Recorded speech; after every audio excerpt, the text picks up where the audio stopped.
maareynta waqtiga waxay ka mid tahay xirfadaha qofka uusan u tagin iskuul si uu u barto, balse waxay ku xiran tahay qadba qofka sidii ugu bisil yahay kamera dhalinta waxqabadkiisa.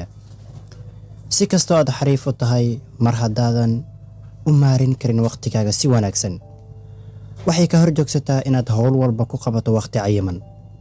xadiiskii rasuulkeena suuban laga wariyey naxariisii nabadgelyo korkiisa ha ahaatee wuxuu ahaa: ka faa'iidayso shan horteed, dhallinyaronimadaada inta aadan gaboobin, caafimaadkaada inta aadan xanuunsan, dhaqaalahaaga inta aadan xoolo beelin, firaaqadaada inta aadan mashquulin, iyo noloshaada inta aadan geliyoon. waxaan u malaynayaa hadal oo dhan inuu xadiiskaasi sharafta badan nugu filan yahay, oo wuxuuna siiyey tusaale isbarbardhigga caqliga taamka ahna uu fahmi karaayo. waxaan sidoo kale ka baranaynaa xadiiskan sida ay muhiimka u tahay ka faa'iidaysiga waqtiga, wax walba annaga oo ka faa'iidaysanayna fursadaha heyshasadooda. go'aanso wax walba waqtiga saxda ah.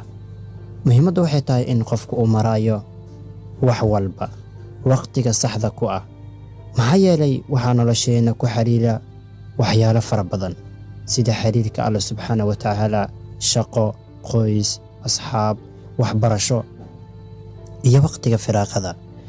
intaasi aan soo sheegnay mid walba waxaa lagama maarmaan ah in uu waqti u xadidnaado si uu u noqdo waxqabadkaadu mid muuqda oo la taaban karo. midba midka kale waa inuusan waqtigiisa ka qaadan. haddii ay taasi dhacdo, waxaa dhasha wax la yidhaah karkabo ama stress, micnaha waqtiga oo cariiri kugu noqda. marka waqtigaada aad si wanaagsan u qorshayso, wuxuu ku siinayaa kontarool. adduunyada waxaa laysku dhaafay waxa aynu u naqaano qorshe. bulshooyinka adduunka aynu ka mid nahay, mid walba horumarka uu gaaray waxay ka turjumaysaa qorshe wanaagga ay leeyihiin dhan walbo. qorshaha wanaagsani wuxuu ku keeni karaa horumar iyo fikrada cusub, kuwaasi marka la isku daro isku soo biishubta ka warqabka hadba noloshaadu heerka ay marayso. qofka marka uu yahay qorshe dejiye, wuxuu leeyahay tayo sarreysa dhinaca waxqabadka iyo sidoo kale waqti badan oo qofkaasi kaydiyo. samee waxa ugu muhiimsan marka hore. qof walba taagtiisa ayuu tillaabsadaa. xusuusnaaw in yoolkaagu uu ahaado sidii aad ku kala hormarin lahayd qorshayaashaada, midba midka uu ka muhiimsan yahay. ogow, hadduu qorshahaagu faraha ka bato, waxa uu keeni karaa stress sidaan hore u soo sheegnay, waqtiga oo ciriiri kugu noqda. sidaa darteed u fuli qorshahaada mid si waqti kugu filan aad u hesho. muuqaalkeena halkan ayaan kusoo gabagabaynayaa.